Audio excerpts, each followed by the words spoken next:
Hello viewers, నేను doctor Suma, consultant 49 fertility centre Vijayawada. So వీర్య కణాలు ఎక్కించే పద్ధతి ద్వారా చాలా మంది ప్రెగ్నెన్సీస్ అందుకుంటున్నారు. ఇది చాలా సింపుల్ ప్రొసీజర్, చాలా కాస్ట్ ఎఫెక్టివ్ ప్రొసీజర్. అండ్ దీంట్లో మనము కేవలం అండాశయంలో అండం పెరిగి విడుదలయ్యే టైంకి మనం కణాలు అందుబాటులో చేస్తున్నాం కాబట్టి ఇంట్లో వీళ్ళు ప్రయత్నం చేసి ప్రెగ్నెన్సీ రాని వాళ్ళకి ఐయుఐ ద్వారా ప్రెగ్నెన్సీ రావడానికి అవకాశాలు కొంచెం పెరుగుతాయి. సో మనం పేషెంట్స్ సంతానలేమి సమస్యతో బాధపడి వచ్చే వాళ్ళందరికీ కూడా ఐయుఐ చేయాలా, మరి ఎవరికి చేయాలి అనే దానికి వస్తే, ఐయుఐ అనే ట్రీట్మెంట్ ప్రెగ్నెన్సీ రావట్లేదు అని చెప్పి వచ్చిన ప్రతి ఒక్కళ్ళకి చెయ్యము.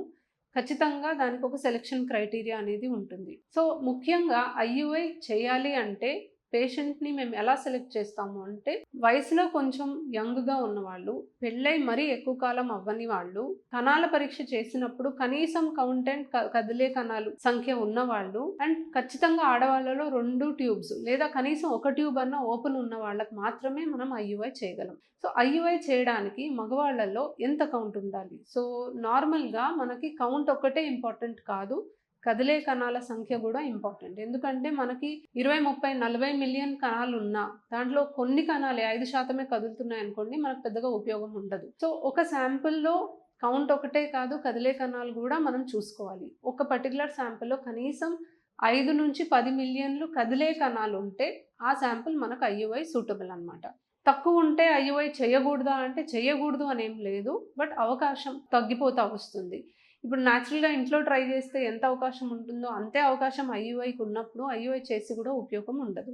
అవకాశం పెంచుకోవడానికే చేస్తున్నాం కాబట్టి మనకి అన్ని అనుకూలంగా ఉన్నప్పుడు చేస్తేనే ఐయుఐకి సక్సెస్ రేట్ అనేది బాగుంటుంది. సో ఎటువంటి ప్రాబ్లమ్స్ ఉన్న వాళ్ళలో ఐయుఐ చేస్తాం. సో యూజువలీ పీసీఓడి ప్రాబ్లం ఉండి అండాశయంలో అండం పెరిగి విడుదలవడానికి మందులు వాడినప్పుడు ఐయుఐ కూడా చేస్తే ఆ సైకిల్లో ప్రెగ్నెన్సీ వచ్చే అవకాశం పెరుగుతుంది. సో పీసీఓడి ఉన్న వాళ్ళకి చేస్తాం.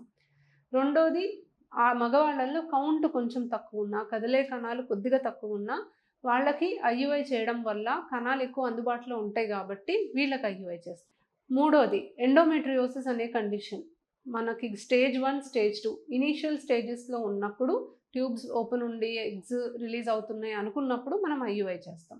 నాలుగోది, అన్ఎక్స్ప్లెయిన్డ్ ఇన్ఫర్టిలిటీ అని అంటాం. సో అన్ఎక్స్ప్లెయిన్డ్ ఇన్ఫర్టిలిటీ అంటే హస్బెండ్ వైఫ్ ఒక 1 ఇయర్ పాటు ప్రెగ్నెన్సీ కోసం ట్రై చేసి మనకి టెస్ట్లు చేసినప్పుడు స్కాన్ నార్మల్ ఉంటుంది, వీర్య కణాల పరీక్ష నార్మల్ ఉంటుంది, ట్యూబ్స్ ఓపెన్ ఉంటాయి, వీళ్ళకి మనం చేసే టెస్ట్లన్నీ నార్మల్ ఉంటుంది, కానీ ప్రెగ్నెన్సీ రావట్లేదు అనుకోండి, అప్పుడు మనం వీళ్ళకి ఐయుఐ సజెస్ట్ చేస్తాం. ఐదోది, డోనర్ కణాలు ఎక్కించే పద్ధతి. సో కొంతమందికి కౌంట్ చాలా తక్కువ ఉంటుంది లేదా 0 కౌంట్ ఉంటుంది, వీళ్ళు ఐవీఎఫ్కి మేము డబ్బులు పెట్టుకోలేము అని అంటాము, అప్పుడు మనం డోనర్కి వెళ్తాం. లేదా హస్బెండ్కి ఏదైనా ప్రాబ్లం ఉంది, జెనెటిక్ డిజీజ్ ఉంది, అది నెక్స్ట్ జనరేషన్కి పాస్ ఆన్ అవ్వకూడదు, లేదా హెచ్ఐవి పాజిటివ్ ఉంది, దానివల్ల వాళ్ళు హస్బెండ్ వైఫ్ కలిస్తే వైఫ్ ఇన్ఫెక్ట్ అవ్వడానికి అవకాశం ఉంది.